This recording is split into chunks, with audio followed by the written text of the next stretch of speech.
Welcome to another thrilling episode of me doing car things. Still working on the Opel suspension, and I've gotten everything pretty much taken apart off the car, but now it's time to deal with all the individual components. I need to press out all the old bushings as well as the lower ball joints and clean up all the components and paint them and make them beautiful again. Also, a lot of the new bushings don't come with the inner metal sleeves that the bolts go through, so I'm actually going to have to salvage those out of the old bushings too. So, let's get to work. In order to accomplish this project, I invested in this Harbor Freight ball joint separator and installer tool. It was about 70 bucks, and I think it's well worth the investment because I also plan on trying to use it to push out all the old bushings. It comes with all these different adapters, but of course it's only meant for ball joints, so I'll probably end up using some different sockets and things to push out the bushings. So, not really intended for that, but I think it'll work just fine. So the first thing on the to-do list was the lower ball joints, which is what this tool is actually meant for, and it works great. The main challenge, of course, is just stacking up all these different adapters when you only have two hands. It's a bit awkward, but once you get them all in place, it works perfectly, and it's a good example of how much easier life is when you have the correct tool for the job.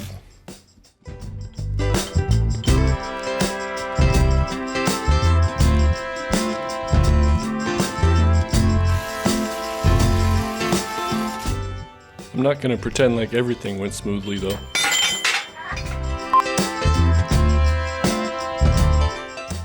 Next I moved on to the upper control arms, and as you can see I kind of had to get creative with different adapters and sockets in order to have the right inner and outer size, but it worked just fine, and I found it easier to clamp the tool in the vise rather than the part.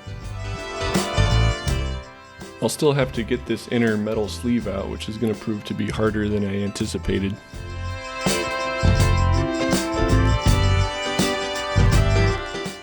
Little did I realize at first, but these sleeves are actually vulcanized to the rubber, so they're kind of melted together and they're really one integral unit. So there's no tapping it out. The only way to get that out is to destroy the rubber completely.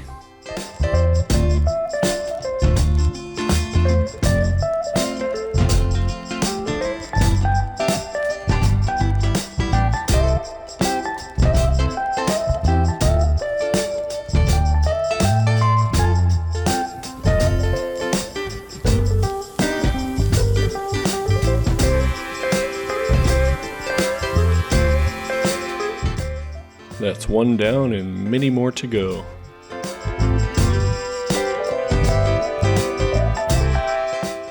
The lower control arm bushings were a bit more stubborn, but I eventually got them out as well.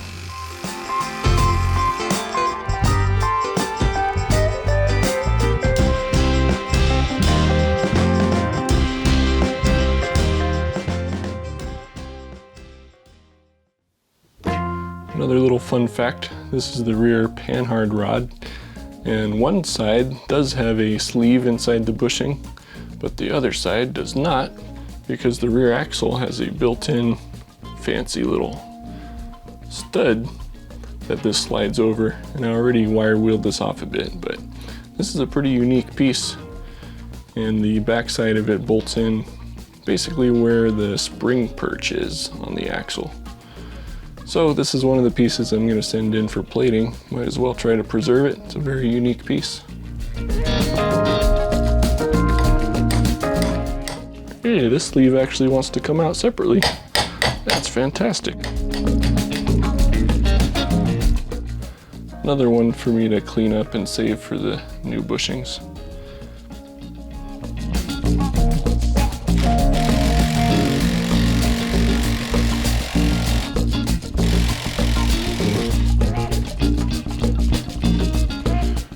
Ah, there we are. Pretty much out. Nice. That's not in that bad a shape either. So, here's one of the rear trailing arms. I've been able to remove the bushings, and they're still in one piece, which is pretty amazing. There's two different sizes, and they kind of have this accordion style to them. And I think I'm actually going to have to save these inner sleeves as well. Here's one of the new ones. And they come with their own hardware, which at first glance seems awesome, and their own sleeves and everything. So you think, oh, I'll just throw these right in. But this hardware is actually a little bit bigger than the factory hardware. So if you use these, you're going to have to drill bigger holes in the car to accommodate. Because these sleeves, the outer diameter is the same, but the inner diameter is a little bit bigger. So I think in order to avoid drilling bigger holes in my car, it's a little more annoying, but I'm already sending stuff to get plated anyway, so I think I'm gonna try to push out these original sleeves, clean them up, and get them plated, and that way I can reuse the original hardware. It would be the same problem for the torque tube cross member as well. The bushings come with hardware, but it's bigger, wouldn't fit, so we'd have to drill those out, and I'd rather not. So I'm gonna have to save those original bushing sleeves as well, and the hardware. So I've been working on liberating the inner bushing sleeves from some of these bushings, and wow, these were really hard to free up. There's no good way to get these out other than just completely destroying the rubber, cutting it up, hogging it away with the big bench wire wheel. So it's time consuming and messy, but it'll be worth it in the end, I guess. I can reuse these and not drill any bigger holes in my car.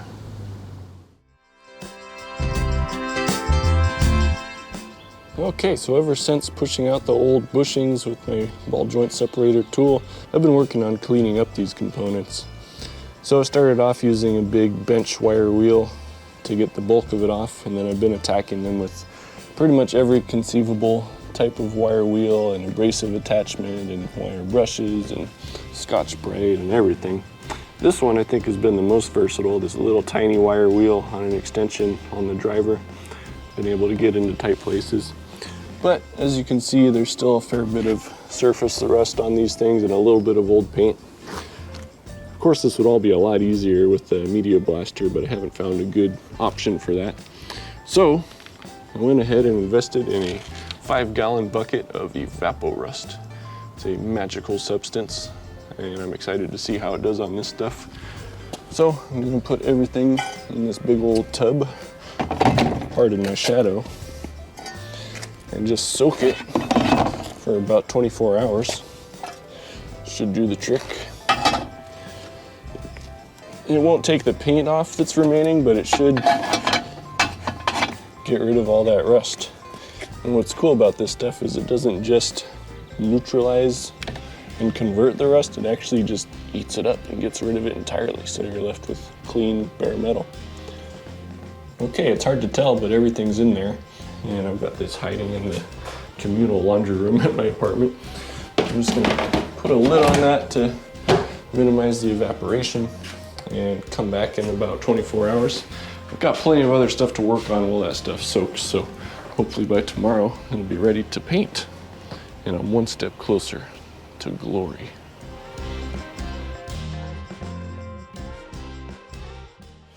Let's pull something out here.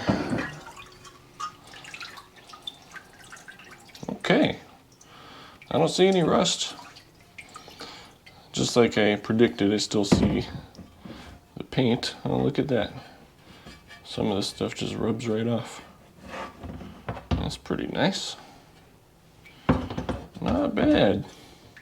Let's check out one of these control arms, upper control arms.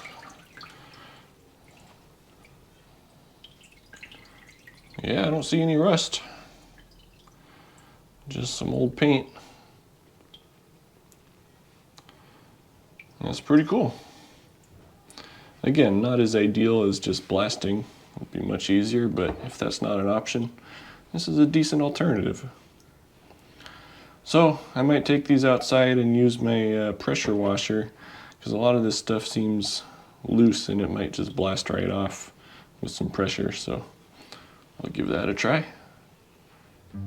So pressure washing these bare steel parts was a mixed bag because it did help clean off most of the remaining paint, but it did cause some flash rust on the parts, even though I laid them in the sun right away. But another quick bath in the Evapo-Rust took care of that, and I just gave them one more going over before paint. I'm using one of my favorites, VHT roll bar and chassis paint, satin black, It's a nice epoxy paint that doesn't need a primer, and as long as you follow the instructions on the can, it turns out great.